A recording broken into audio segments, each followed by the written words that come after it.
केरल की राजधानी तिरुवनंतपुरम में 75 साल के शख्स में हाल ही में म्यूरिन टाइफस नाम की बीमारी का पता चला है। वो कुछ दिन पहले ही वियतनाम और कंबोडिया की यात्रा से लौटे हैं। म्यूरिन टाइफस बैक्टीरियल इन्फेक्शन है जो आमतौर पर पिस्सू जनित बैक्टीरिया रिकेट्सिया टाइफी से होता है। ये पिस्सू के काटने से फैलता है। चूहे और नेवले इसके वाहक माने जाते हैं और ये इंसान से इंसान में नहीं फैलता। So basically, it's a tropical infection, just like our dengue fever, malaria, and scrap typhus. It's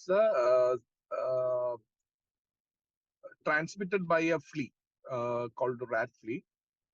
The importance is not very common in our area, but it is common disease in the areas where my patient traveled. He traveled Cambodia, Malaysia, Vietnam, Indonesia, some 3-4 countries he visited, and around 10 days travel. And after coming back from that area, he started fever.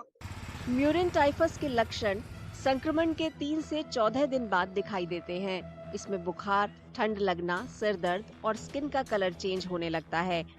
मरीज को उल्टी, जी मिचलाना और बदन दर्द की शिकायत होती है। हालांकि इसके लक्षण आमतौर पर हल्के होते हैं, लेकिन समय पर इलाज न किया जाए तो ये बीमारी गंभीर हो सकती है।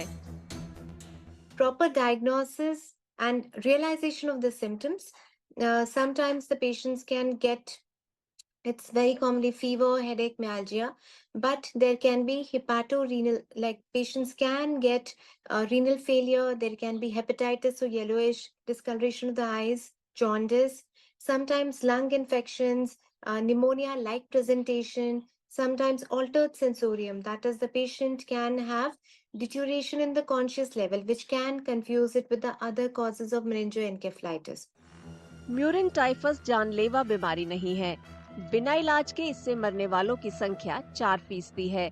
इसमें निमोनिया, मेनिंजाइटिस, सेप्टिक शॉक और किडनी में दिक्कत हो सकती है। हालांकि इस तरह की बीमारी आमतौर पर इलाज के बाद ठीक हो जाती है। म्यूरिन टाइफस से बचाव पिस्सू के संपर्क में आए जानवरों से दूरी बनाए रखना है। फिलहाल इस वायरस के लिए वैक्सीन मौजूद नहीं है। हालांकि इस बैक्टीरियल इन्फेक्शन को रोकने में डॉक्सीसाइक्लिन काफी असरदार है। इस बीमारी का पता चलते ही डॉक्टर से इलाज कराना चाहिए।